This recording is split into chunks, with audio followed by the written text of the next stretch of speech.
धन्यवाद देना चाहूँगा कि श्री अरबिंदो सोसाइटी कहीं न कहीं हम लोग जब से शिक्षा विभाग में जुड़े हुए हैं, तो लगभग 5-6 लगभग 7-8 साल से आप लोग का हम लोग से जुड़ा हुआ है।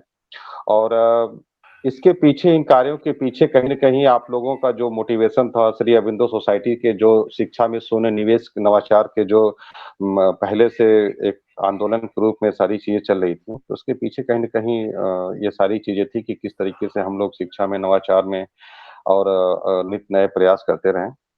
कोविड-19 हमारे लिए और हमारे शिक्षा व्यवस्था के लिए एक बहुत अनएक्सपेक्टेड एक मोमेंटम आया जी, और इसके लिए कोई तैयार नहीं था। जिस तरीके से आदरणीय डीजी सर और माननीय हमारे मंत्री जी लोगों ने शिक्षा व्यवस्था को पूरे बदलने के लिए एक बड़ा कदम उठाया था और मिशन पेड़ा लागू की गई थी। लेकिन मैं आपको बताना चाहूँगा कि हमारे बेसिक शिक्षा परिषद में जहाँ हम लोग काम करते हैं, जी, एक बहुत बड़ा परसेप्शन ये काम करता है। लोगों का एक धारणा ये है कि हमारे परिषदीय विद्यालय के जो बच्चे हैं, वो उस सोशियो इकोनॉमिक कंडीशन से आते हैं जहाँ की वो गरीब हैं या उनकी आर्थिक स्थिति कमज़ोर है, वंचित तबके से आते हैं जी और सर। विद्यालय विद्यालय हमारा उन एक खास वर्ग के लिए ही ये काम करता है। तो हम मेरे दिमाग में हमेशा ये चीज़ें बनी रहती थी किस तरीके से हमको इस धारणा को बदलना है। हुँ, इस धारणा को बदलने के लिए सबसे पहले स्मार्ट क्लासेस की जो संकल्पना शासन द्वारा शुरू की गई, इसके बाद फिर कायाकल्प की जो योजना शुरू की गई, उसपे हम लोगों ने काफ़ी काम किया था और इसके बाद मैं विकासखंड सिकरारा में मार्च में मैं थोड़ा-सा आपको ब्रीफिंग ये करना चाहूँगा, किस तरीके से कनेक्टिविटी हमारी सोसाइटी के साथ जुड़ी, जी, कैसे हमने सोसाइटी का सहयोग लिया, तो उसके पीछे एक हमारी पूरी टीम का जो एक अध्यापकों का जो नवाचारी अध्यापक थे, जो up to date modern technology से अपडेट थे, जो कुछ बदलाव चाहते थे। हम लोगों ने एक टीम बनाई और हम लोगों ने मिलके एक रंगोत्सव कार्यक्रम करवाया। पूरे विकासखंड स्तर पे रंगोत्सव में वार्षिकोत्सव से के साथ-साथ और भी कल्चरल हमारे प्रोग्राम थे।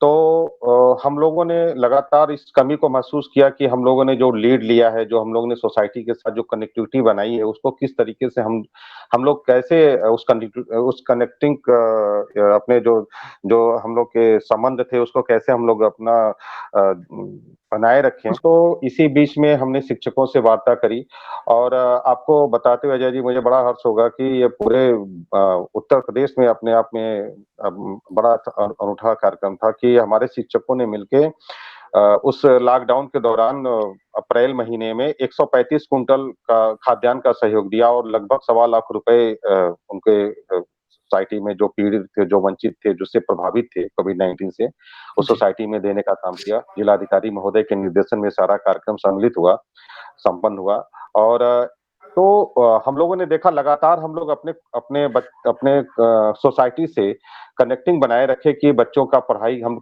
तो बड़ी चिंता होती थी कि हमको बच्चों की पढ़ाई कैसे हम जारी रखेंगे, किस जी, तरीके जी, से आखिरकार ऐसा क्या क्या काम किया जाए? क्योंकि हमको बराबर ऊर्जा मिलती रहती जब हम सोसाइटी के साथ हम जाते थे, हम लोगों से बात करते थे।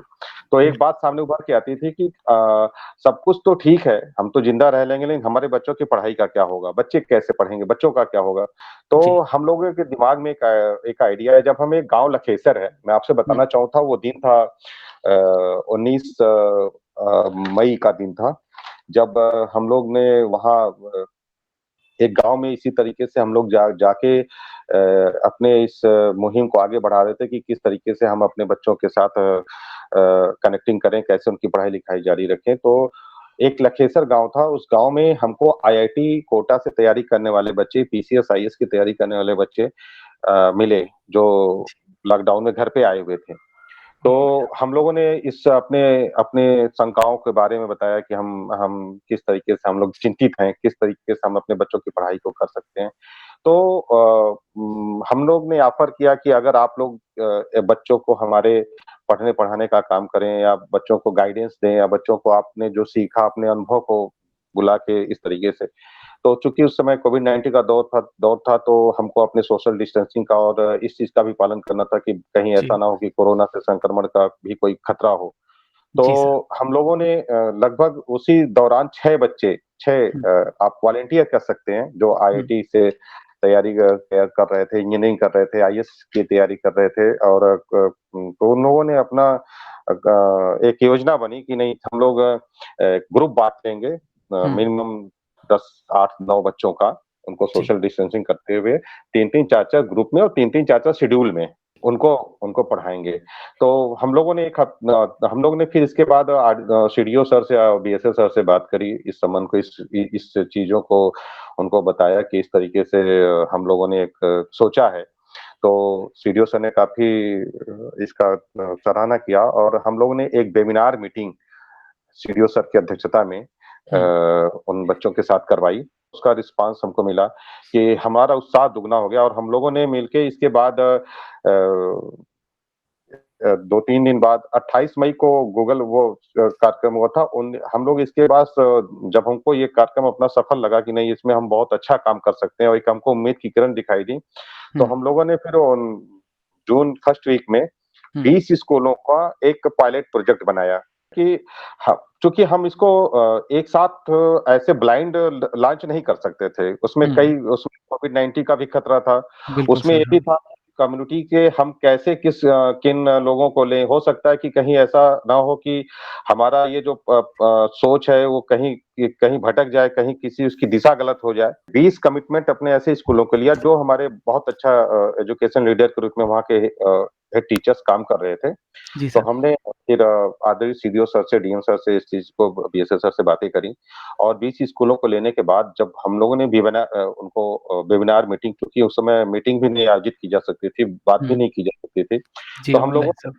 ऑनलाइन वेबिनार हम लोगों ने मीटिंग आयोजित करी। तो जी। जिस तरीके से हमारे गाँव में हमारे वहाँ जब 20 टीचर्स ने वहाँ एजुकेशन के फील्ड में जब वहाँ जुड़े लोगों के बारे में लोगों के जब बताया तो वहाँ सहर्ष तैयार हो गए। हुँ, और हमने देखा कि इतना अच्छा माहौल बना तो फिर हम लोगों ने फिर वहाँ जाना शुरू किया। वहाँ जाने के बाद हमको लोगों ने ये ऑफ़र किया कि सर अगर हम भी पढ़ाना चाहते हैं, तो मुझे लगा कि अच्छा ठीक है।